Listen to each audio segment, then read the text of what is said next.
Je voudrais juste dire une chose.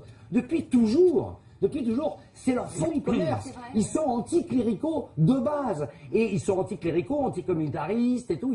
Ils ont toujours été comme ça, anti-indépendantistes et tout. Donc ils se battent là-dessus. Donc ils sont à la lignée du truc. Alors c'est drôle ou c'est pas drôle, peu importe. Moi, ce qui me fait extrêmement peur, c'est de voir que les gens qui sont... Parce que moi, je suis fondamentalement anti-religieux aussi.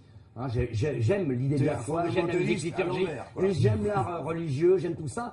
Mais ça m'effraie de voir qu'on grandit de plus en plus dans des cloisonnements religieux comme ça qui font qu'on ne peut rien dire religion. Alors la stratégie, le bon moment, c'est peut-être juste. La stratégie, le bon moment, c'est drôle, c'est pas drôle, mais ça appuie sur quelque chose de beaucoup plus grave. À quel moment va-t-on pouvoir à nouveau être serein dans l'idée de critiquer les religions, etc.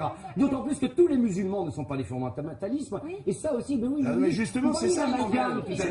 Mais oui, mais justement, mais l'amalgame, il est aussi fait par les médias qui se doivent de dire ce dessin concerne une minorité et tendre le micro vers des musulmans qui sont fondamentalement contre.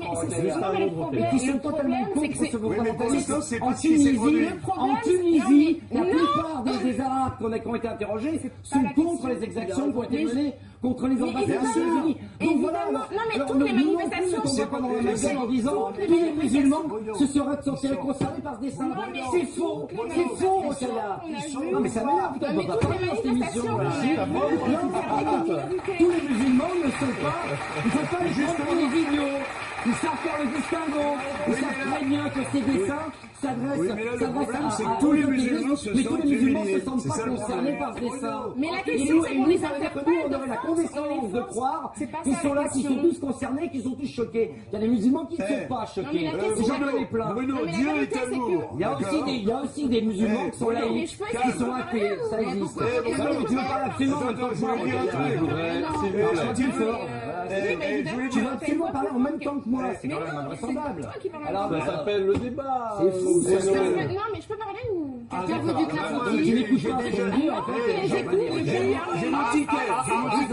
J'ai pris mon ticket il y a 20 Jean-Marie, minutes. je connais bien, J'ai 240 souvent, mais là, Jean-Marie, j'étais en train de parler, tu parles par-dessus. s'il vous plaît, je demande à Jean-Marie d'attendre une seconde. D'accord. Tout le monde se calme.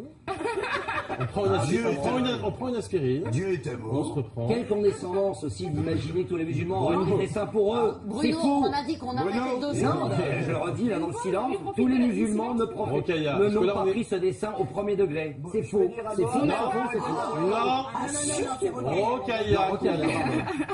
Ce que je voulais dire, c'est que Charlie Hebdo habille une opération marketing avec des principes et des valeurs. C'est faux, je veux dire. On sait très bien que le journal a été en rupture de stock très rapidement parce que ça a été annoncé en amont.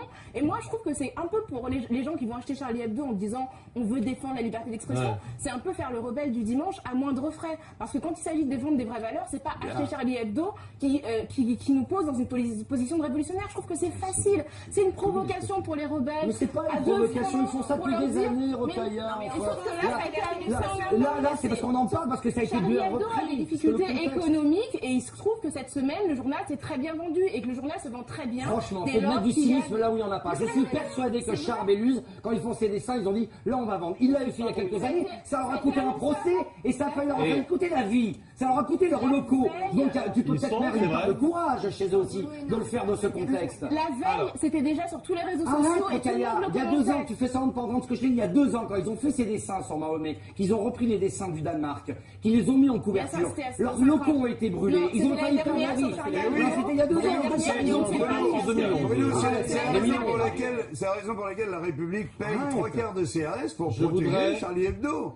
Aux frais du contribuable. En tout cas, ce que je voudrais juste dire... Non, permettez que je dise un mot. Oui. Mais à un moment, ça sera à moi. Je voulais dire, avant de partir, que je suis très pote avec Rokhaya. Et c'est parce qu'on j'ai beaucoup travaillé avec eux pour les Yabon Awards, etc. J'ai présenté la soirée une année et je suis très proche de Rokhaya. On n'était pas d'accord sur ce sujet-là. Je crois pas que Charlie Hebdo a été cynique. Elle pense le contraire, mais je voulais dire que même si je me suis un peu emballé tout à l'heure, je suis fondamentalement d'accord avec quasiment toutes les options qu'elle défend. Voilà.